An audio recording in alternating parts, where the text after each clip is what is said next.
اور جب قرآن پڑھا جائے تو توجہ سے سنا کرو اور خاموش رہا کرو تاکہ تم پر رحم کیا جائے، اور اپنے پروردگار کو دل ہی دل میں عاجزی اور خوف سے اور پست آواز سے صبح و شام یاد کرتے رہو، اور دیکھنا غافل نہ ہونا۔ ان سے کہو کیا تم اللہ کے بارے میں ہم سے جھگڑتے ہو، حالانکہ وہی ہمارا اور تمہارا پروردگار ہے، اور ہم کو ہمارے اعمال کا بدلہ ملے گا اور تم کو تمہارے اعمال کا، اور ہم خاص اسی کی عبادت کرنے والے ہیں۔ اور تمہارے پروردگار نے شہد کی مکھی کو ارشاد فرمایا کہ پہاڑوں میں اور درختوں میں اور اونچی اونچی چھتریوں میں جو لوگ بناتے ہیں گھر بنا،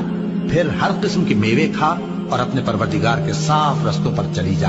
اس کے پیٹ سے پینے کی چیز نکلتی ہے جس کے مختلف رنگ ہوتے ہیں، اس میں لوگوں کے لیے شفا ہے، بے شک سوچنے والوں کے لیے اس میں بھی نشانی ہے۔ اسی نے دو دریا رواں کیے جو آپس میں ملتے ہیں، مگر دونوں میں ایک آڑ ہے کہ اس سے تجاوز نہیں کر سکتے، تو تم اپنے پروردگار کی کون کون سی نعمت کو جھٹلاؤ گے؟ ان دونوں دریاؤں سے موتی اور مونگے نکلتے ہیں، تو تم اپنے پروردگار کی کون کون سی نعمت کو جھٹلاؤ گے؟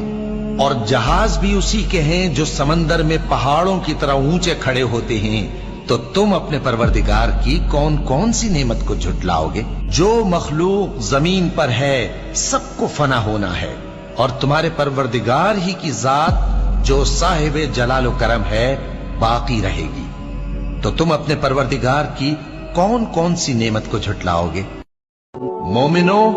جب جمعے کے دن نماز کے لیے اذان دی جائے تو اللہ کے ذکر کی طرف لپکو اور خرید و فروخت ترک کر دو، اگر سمجھو تو یہ تمہارے حق میں بہتر ہے۔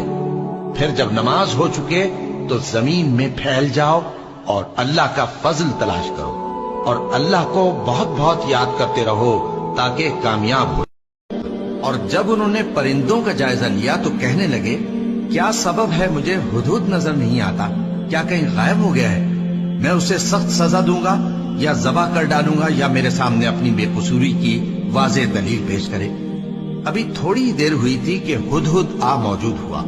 اور کہنے لگا کہ مجھے ایک ایسی چیز معلوم ہوئی ہے جس کی آپ کو خبر نہیں، اور میں آپ کے پاس ملک سبا سے ایک یقینی خبر لے کر آیا ہوں۔ میں نے ایک عورت دیکھی کہ ان لوگوں پر حکومت کرتی ہے اور ہر چیز اسے میسر ہے، اور اس کا ایک شاندار تخت ہے۔ میں نے دیکھا کہ وہ اور اس کی قوم اللہ کو چھوڑ کر آفتاب کو سجدہ کرتے ہیں، اور شیطان نے ان کے اعمال انہیں آراستہ کر دکھائے ہیں اور ان کو رستے سے روک رکھا ہے، بس وہ رستے پر نہیں آتے، یہاں تک کہ جب